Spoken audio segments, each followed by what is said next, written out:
Good day, I'm Carrie-Ann Smith and this is your JIS News for Thursday, February 15. The Andrew Holness administration is adamant that while it continues wealth creation activities, crime fighting will be the major area of focus in the 2018-2019 legislative year, which begins on April 1.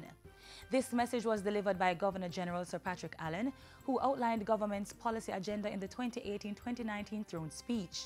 He said the administration will be providing additional resources and support to the anti-crime fight. Organized crime and the resulting violence and homicide it produces is the biggest threat to citizens' security and continues to stymie the growth and prosperity of our country.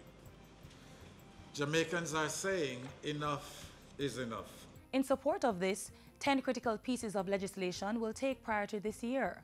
Of note are the Police Service Act, which will introduce stronger systems of administration, management and internal discipline for the Jamaica Constabulary Force, and a constitutional amendment to facilitate the merger of the Police Services Commission and the Police Civilian Oversight Authority.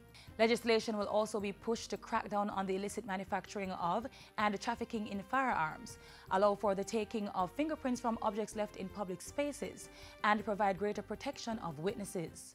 The Parole, Proceeds of Crime, Corrections and Immigration Restriction Commonwealth Citizens Acts will also be amended and modernized, while the Criminal Justice Suppression of Criminal Organizations Act will be reviewed. In delivering the throne speech, the Governor General also indicated that the justice system will be given special attention this legislative year.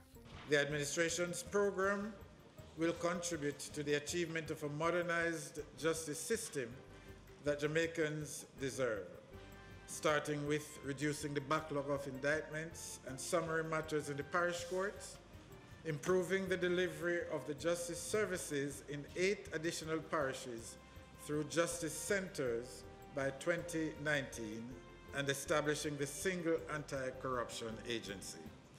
In related news, Cabinet is assuring judges and citizens that it respects and reaffirms the separation of powers and independence of the judiciary in strengthening the rule of law.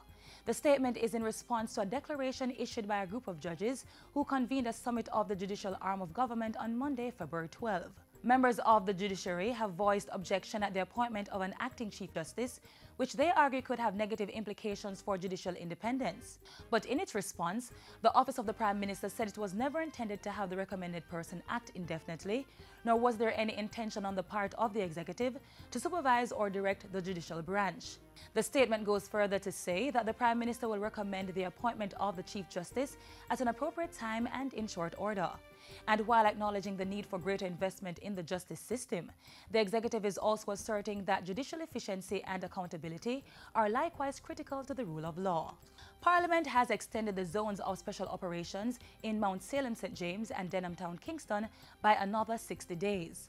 The resolutions were moved by Prime Minister Andrew Holness on Tuesday, and the extension took effect on February 14 for Denham Town and takes effect on February 28 for Mount Salem. This is the third extension for the Mount Salem zone and the second for Denham Town.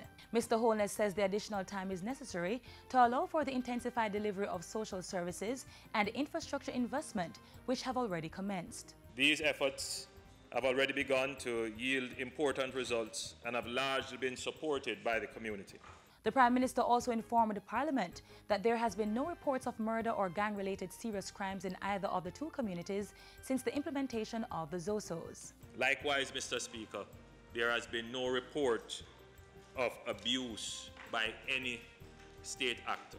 Moving forward, the security forces are expected to maintain an effective presence to facilitate the social intervention work within these communities. The National Housing Trust will be starting construction on 6,369 homes in the 2018-2019 fiscal year.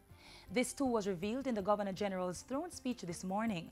Sir Patrick said the NHT was also planning to complete and deliver another 4,734 housing units, which are already in development.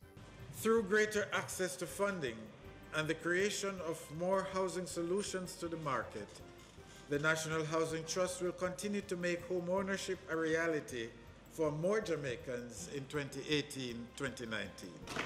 The Governor General also announced the creation of more than 8,000 new housing loans for the fiscal year. And the NHT will implement a framework for partnership with employers in targeted industries for the provision of housing and unique mortgages to their employees. Other measures include a review of the housing development process and related policies to shorten the development cycle and providing incentives for developers to participate in the low-income housing market.